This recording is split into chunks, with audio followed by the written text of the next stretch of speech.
Hi, Ratna Andhra food சேனலுக்கு உங்களை வரவேற்கிறோம். இன்றைக்கி நம்ம பார்க்க போகிறது கோஸ் பொரியல். அதுக்கு தாளிப்புக்கு தேவையான பொருட்கள்: கடலைப்பருப்பு, உளுத்தம்பருப்பு, கடுகு, காஞ்ச மிளகா, சீரகம், கருவேப்பிலை, பூண்டு, எண்ணெய், 1/4 கிலோ கோஸு. இன்றைக்கி கோஸ் பொரியல் வெள்ளையாக செய்கிறது எப்படின்னு தான் பார்க்க போகிறோம். சரி, இப்போது ஒரு தாளிப்புக்கு கடாய் வச்சு எண்ணெய் போட்டு, எண்ணெய் லேசாக சூடானதும் கடுகு போட்டு, கடுகு நல்லா பொரிஞ்சதுக்கப்புறம் கடலைப்பருப்பு, உளுத்தம்பருப்பு எல்லாம் போடணும். இந்த கோஸ் பொரியல் காரக்குழம்பு ரசத்தோட சூப்பராக சாப்பிட்லாம், நல்லாயிருக்கும். இப்போது சீரகம் போட்டுக்கலாம். சீரகம் தீயக்கூடாது, கருகாமல் பார்த்து உடனே கடலைப்பருப்பு போட்டு பொன்னிறமாக பொரிச்சு எடுங்க. அதுக்கு தீ அரை தீ இருந்தால் போதும், அந்த கடாய் சூடாக இருந்தாலே போதும். அதிலே நல்லா பக்குவமாக பொரிச்சு எடுங்க. கோஸ் இன்றைக்கி வெள்ளையாக செய்ய போகிறோம். இதெல்லாம் கலர் மாறிடுச்சுன்னா கோஸும் கலர் மாறிடும். அதனால் இதுக்கப்புறம் உளுத்தம்பருப்பு அது போடணும். இந்த கோஸு எப்படி வெள்ளையாக இருக்குன்னு பார்த்தீங்கன்னா, ஆவி காட்டி செஞ்சாதான் வெள்ளையாக இருக்கும். அப்படியே நம்ம கட் பண்ணி போட்டு வதக்குனிங்கன்னா கலர் மாறிடும். காஞ்ச மிளகா போட்டால் சிகப்பு கலர் மாதிரி ஆகிடும்.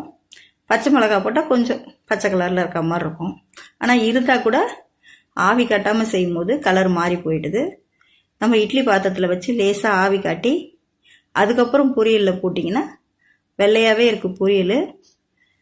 லாஸ்ட்டாக உப்பு போட்டு தேங்காய் போட்டு இறக்குனா போதுமானதாக தான் இருக்கும். உப்பு காரம்லாம் கரெக்டாக இருக்கும், நல்லா ருசியாக இருக்குது. இந்த கோஸ் பொரியலில் இருக்க நன்மை, அதாவது பொரியலுன்னு இல்லை, பொதுவாக கோஸில் இருக்க நன்மைகள் பார்த்திங்கன்னா, முடி கொட்டுறதை தடுக்குது. இந்த காலத்துக்கு ஏற்றக்கான காய் தான் அது. அதே மாதிரி வெயிட் லாஸ் பண்ணுறவங்களுக்கும் நல்ல காய் அது. எலும்புக்கு ஸ்ட்ராங்காக இருக்குது. எலும்பு வளர்கிறதுக்கான சக்தி அதில் இருக்குதுன்னு சொல்கிறாங்க. அதனால் அதிகமாக வளர்கிற குழந்தைங்களுக்கும் கொடுக்கலாம், நல்லது தான் உடம்புக்கு. இங்கே பாருங்கள், ஆவி காட்டி தான் நம்ம தாளிப்பில் கலந்து போட போகிறோம். தண்ணிலாம் ஒட்டாமல் இருக்கும் ஆவி காமிச்சிங்கன்னா.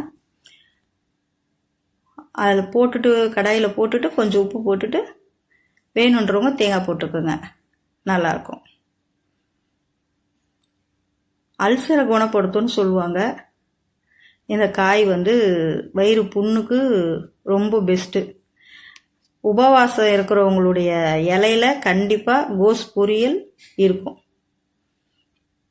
ரொம்ப விலை கம்மியான காய் தான் இது, விலை கூட அதிகமாக இருக்காது.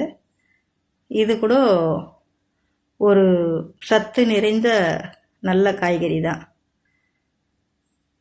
ரசத்துக்கு, காரக்குழம்புக்கு, இந்த உஷ்ணமான புளி சாதம் அந்த மாதிரிலாம் சாப்பிடும்போது கூட இதை வச்சு சாப்பிட்லாம்.